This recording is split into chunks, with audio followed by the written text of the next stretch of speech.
Hello, I'm Snow White. I live with my mom and my sister Rose Red. My sister and I share everything with each other.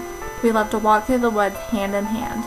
Sometimes we lose track of time and wander until the late hours of the night.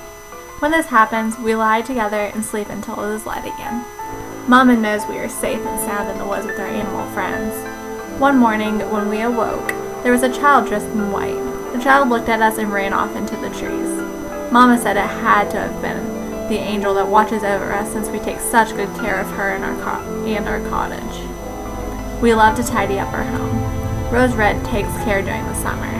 I just love how she gathers roses from our red and white rose trees out front and places them at Mama's bed before she wakes up.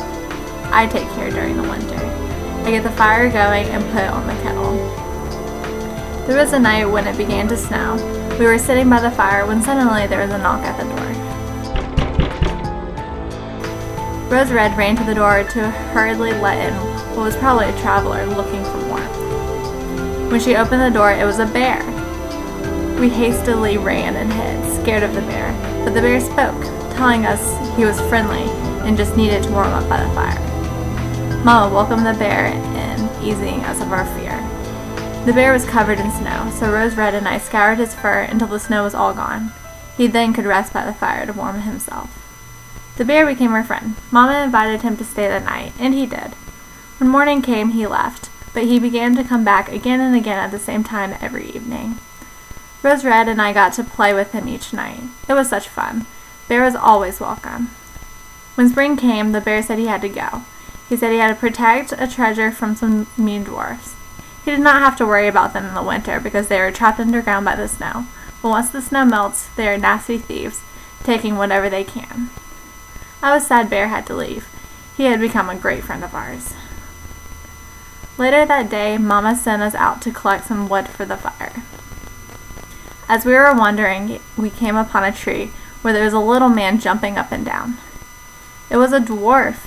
His beard was so long it had gotten stuck in a piece of the tree. When he noticed us, he yelled at us to help him. He got mad at Rose Red for asking what happened, but he went on to tell us that he had been trying to get some wood for his own fire.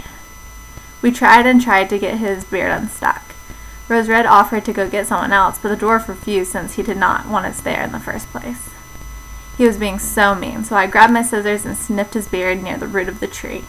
As soon as he was free, he snatched a hidden bag of gold and cursed us for cutting his beard, and ran off without even a thank you.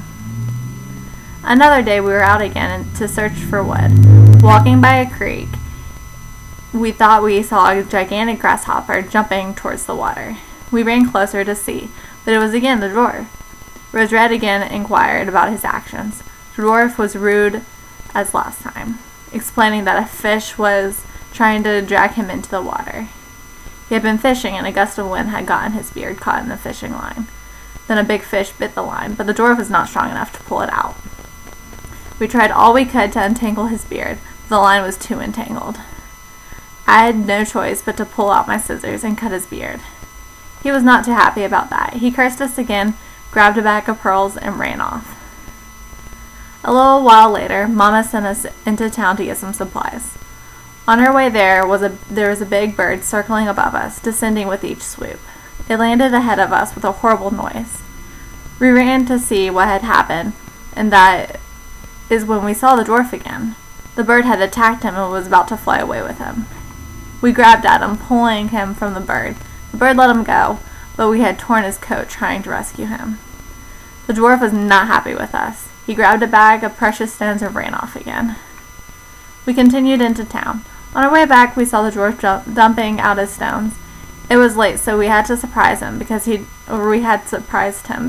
did not think anyone would pass at the time in the evening. The stones were so pretty, we could not help but stare. He was very angry that we had stopped. Suddenly, from the woods, we heard a familiar growl. Our friend the bear appeared, frightening the dwarf. The dwarf had no time to escape, so instead he offered all his jewels to the bear in return for letting him go.